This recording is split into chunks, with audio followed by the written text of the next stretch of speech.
नमस्कार दोस्तों, कार्तिक कृष्ण प्रतिपदा पर 29 अक्टूबर से कार्तिक मास का आरंभ होने जा रहा है। सनातन हिंदू धर्म परंपरा में साल के 12 महीनों में कार्तिक मास भगवान श्री कृष्ण की भक्ति के लिए सर्वोत्तम माना गया है। इस पुण्य पवित्र मास में प्रातःकाल तीर्थ स्नान तथा संध्या काल में श्री कृष्ण के मंदिरों में दीपदान का महामहत्व बताया गया है। कार्तिक मास में जो भक्त तुलसी जी की सेवा तथा भगवान श्री कृष्ण को तुलसी पत्र अर्पित करते हैं, उन्हें सर्वोत्तम मुखी लक्ष्मी की प्राप्ति होती है। कार्तिक मास में दामोदर अष्टक का पाठ करने से भगवान विष्णु की विशेष कृपा प्राप्त होती है। तुलसी का पौधा घर आंगन में रोपने के लिए भी कार्तिक मास सर्वश्रेष्ठ महीना है। उज्जैन के इस्कॉन मंदिर में कार्तिक मास में भक्तों के लिए निःशुल्क दीपदान की सुविधा रहेगी। भक्तों को पूरे माह संध्या काल में दीपदान के बाद महाप्रसादी का वितरण भी किया जाएगा। कार्तिक मास में दीपदान व माता तुलसी की सेवा का महत्व बताने के लिए हमारे साथ हैं परम पूज्य राघव पंडित दास प्रभु जी। तो आइए जानते हैं उन्हीं से कार्तिक में श्री कृष्ण भक्ति के उपाय। हरे कृष्णा। 29 अक्टूबर से 27 नवंबर तक कार्तिक मास का आरंभ हो रहा है। इस मास में भगवान की श्री कृष्ण की भक्ति का विशेष महत्व है। जिस प्रकार से भगवान शिव की भक्ति के लिए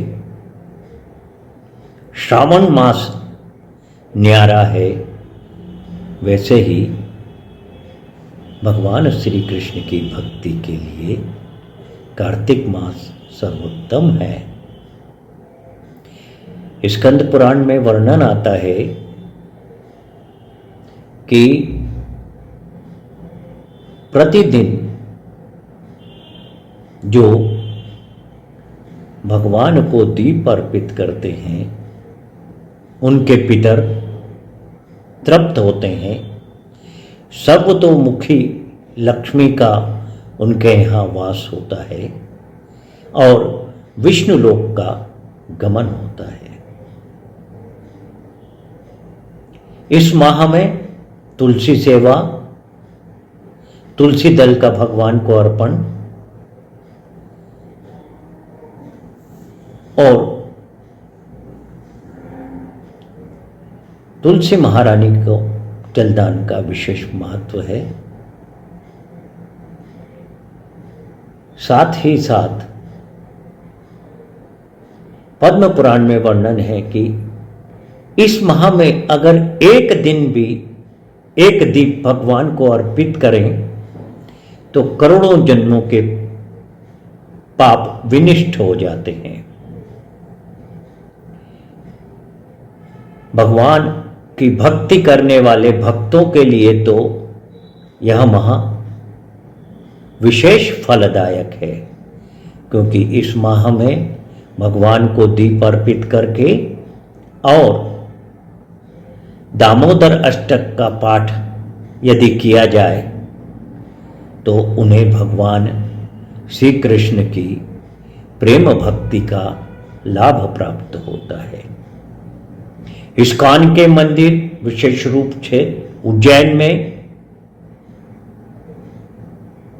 प्रतिदिन साय 7 बजे सार्वजनिक रूप से भगवान को दीप अर्पण करने की सुविधा निःशुल्क उपलब्ध है और साथ ही भगवान का प्रसाद भी वितरण होता रहेगा।